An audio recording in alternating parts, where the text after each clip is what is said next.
Well, it has been an eventful free agency thus far, especially in the AFC East, where we have seen the Bills add Emmanuel Sanders and Mitchell Trubisky, the Jets get Carl Lawson and Corey Davis, the Dolphins signed their fourth quarter quarterback Jacoby Brissett as well as Will Fuller. Oh yeah, the Patriots blew the whole thing up and signed whoever they damn well pleased. The winds are shifting in the AFC East, but will it be enough to take out the Buffalo Bills?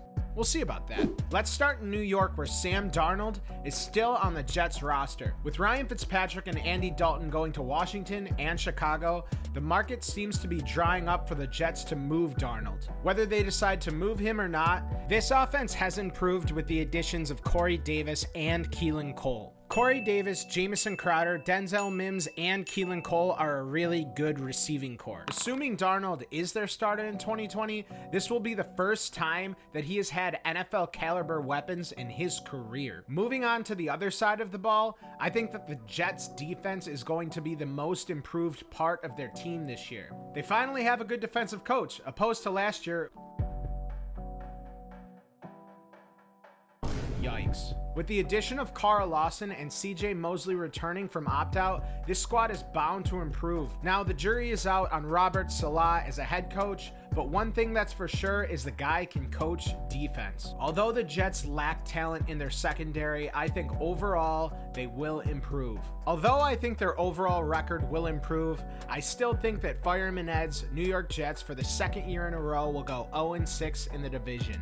Oh, the Miami Dolphins! The Dolphins have lost two key pieces from last year's defense. That was one of the better units in the NFL. In a shocking move, the Dolphins released edge rusher Kyle Van Noy just 1 year into his 4-year, $51 million deal.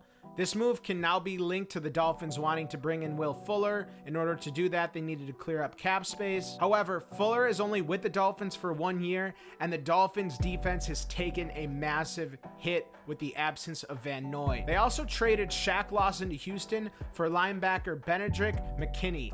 McKinney has been a tackling machine, recording 100 tackles in 3 of his 6 seasons in the NFL. Yes, Xavier Howard and Byron Jones may be the best cornerback tandem in the NFL, but Tua still has a lot to prove. So much so that the Dolphins felt the need to sign high-end backup quarterback Jacoby Brissett. In my opinion, this puts the heat on Tua even more. Will Fuller will without a doubt help the Dolphins open up their passing game. The Dolphins also have Devontae Parker, and they could potentially add another talented receiver if they choose to draft one with one of their first-round picks. However, I do not like the quarterback situation. I don't think they're bringing Tua along correctly, and I think every time he screws up, he's going to be looking over his shoulder, scared that he's going to get benched for Jacoby Brissett.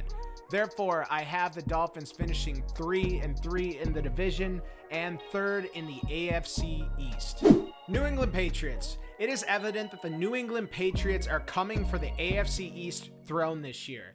Bill Belichick has given Cam Newton a plethora of offensive weapons. Jonnu Smith and Hunter Henry headline the group, but don't sleep on Nelson Aguilar or Kendrick Bourne. I see the Pats being a balanced offense. Although they ran the ball effectively last year, the offense was one-dimensional. With the speed of these receivers and 2 quality tight ends, I think the New England Patriots are going to be able to throw the ball effectively, which is a far cry from last year's team. On defense, they put a second-round tender on J.C. Jackson, signed Jalen Mills, brought back Kyle Van Noy, they have Dante Hightower coming back from opt-out, and they still have Stephon Gilmore. This defense is going to be reminiscent of the 2019 squad, where they were top of the league. This all sounds well and dandy, but Cam Newton is not the Cam Newton of 2015, and he is no Josh Allen. Therefore, I have the Patriots finishing 4-2 in the division and 2nd in the AFC East. And finally, the Buffalo Bills. The Bills have been fairly quiet in free agency, but good teams don't spend big this time of year.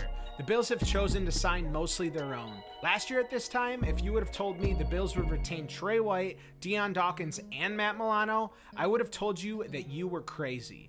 Not only did they do that, but they also brought back staples of their offensive line in John Feliciano and Darrell Williams. The Bills have kept their AFC East championship squad intact, with the exception of swapping out John Brown for Emmanuel Sanders and Jacob Hollister for Tyler Kroft. They also brought in Mitchell Trubisky as an insurance policy at quarterback. Not only do the Bills have the best starting quarterback in the division, but they may very well have the best backup quarterback in the division. The Bills have the best safety tandem in Micah Hyde and Jordan Poyer, an all-pro Tre'Davious White, and the 2020 receiving leader Stephon Diggs. Although the New England Patriots made a splash this new league year, I see the AFC East crown staying in Buffalo. I have the Buffalo Bills going 5-1 in the division and finishing first in the AFC East. That's going to do it for me. If you haven't already, please like this video, and if you enjoy the content I am putting out, feel free to subscribe.